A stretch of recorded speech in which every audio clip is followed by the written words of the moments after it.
A significant escalation is unfolding on the eastern front of the Ukrainian conflict, with Russian President Vladimir Putin declaring that his forces have completely encircled Ukrainian troops in the key cities of Pokrovsk and Kupiansk. This announcement signals a potentially devastating turn for Kyiv after months of grueling warfare. The situation in Pokrovsk, a critical Ukrainian stronghold in the Donetsk region, is described as particularly dire, with Ukrainian President Volodymyr Zelensky acknowledging that Russian forces outnumber his own by 8 to 1.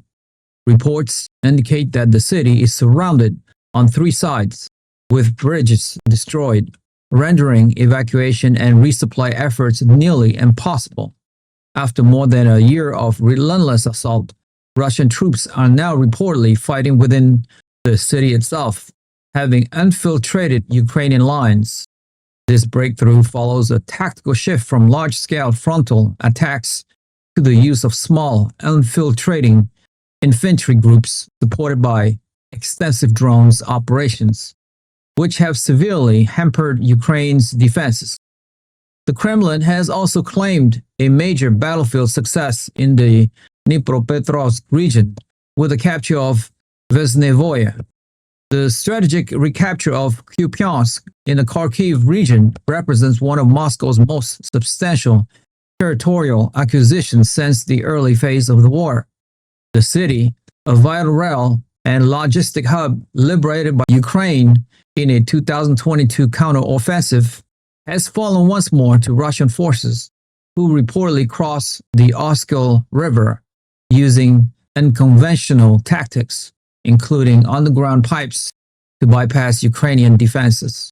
In a move laden with confidence and defiance, Russian President Vladimir Putin has extended an unusual invitation to international and Ukrainian journalists, offering a temporary pause in military operations to allow them to visit the areas of encirclement. He stated a willingness for a ceasefire of several hours for media representatives to witness the reality on the ground and directly communicate with the surrounded Ukrainian soldiers. This offer, however, was met with skepticism by Ukrainian officials who dismissed the encirclement claims as fabrications and fantasies and suggested Putin's statements were aimed at influencing the United States.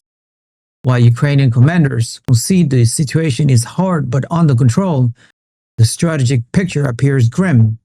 Russia's advance have brought it closer to its long-standing objective of capturing the entirety of the Donbas region, with an estimated 75% of Donetsk and all of Luhansk now under its control.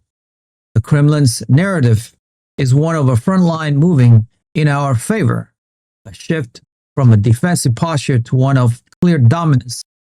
This momentum on the battlefield is being portrayed as a deeply symbolic victory, underscored by Putin's receiving bullet-scarred holy icons from soldiers on the Donbas frontline just days after his 73rd birthday, an event casting the conflict in a spiritual and patriotic light. Concurrent with its battlefield successes, Moscow has unveiled a series of formidable advancements in its strategic weapon arsenal, signaling a new and potentially more dangerous phase in its confrontation with the West.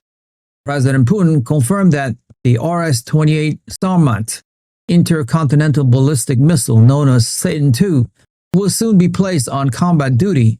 This next-generation ICBM, with a range exceeding 18,000 kilometers and the capacity to carry multiple avant-garde hypersonic glide vehicles, is described by Putin as having no equal in the world. Adding to these concerns, Russia's announced the successful test of its nuclear-powered underwater drone, the Poseidon, during an informal meeting with wounded soldiers at the Mandrika Central Military Clinical Hospital in Moscow.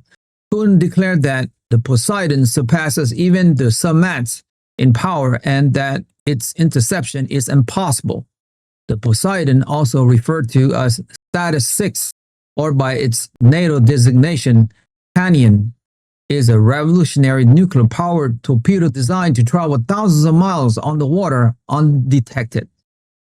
It can carry a warhead of up to 2 megatons, capable of generating radioactive tsunamis that could render vast coastal areas uninhabitable. This weapon, deployable from submarines like the Belgorod, represents a terrifying leap in undersea deterrence. This flexing of military muscle comes just days after another significant weapons test, that of the Burevestnik's nuclear-powered cruise missile. Dubbed Skyfall by NATO, Putin hailed the test as a success, with the missile reportedly flying for 15 hours over a distance of 14,000 kilometers.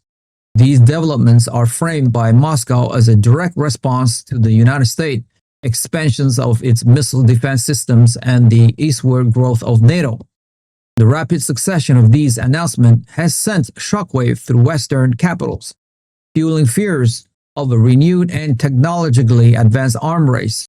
In response to Russia's growing air and missile superiority, Ukraine is desperately trying to rebuild its own air force.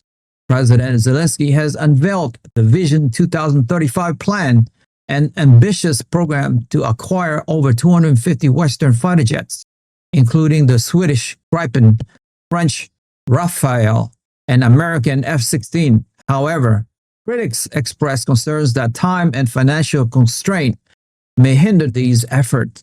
The strategic imbalance is further highlighted by a recent U.S. intelligence assessment shared with members of Congress, which concluded that President Putin is more determined than ever to continue the war and achieve victory, showing no signs of compromise despite President Donald Trump's efforts to broker peace.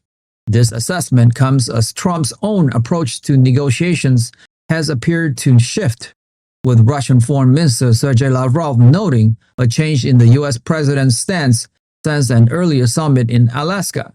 The geopolitical tensions were further underscored during President Trump's Asia tour, where his arrival in South Korea was met with a new sea-to-surface cruise missile test from North Korea, a defiant message from Kim Jong-un.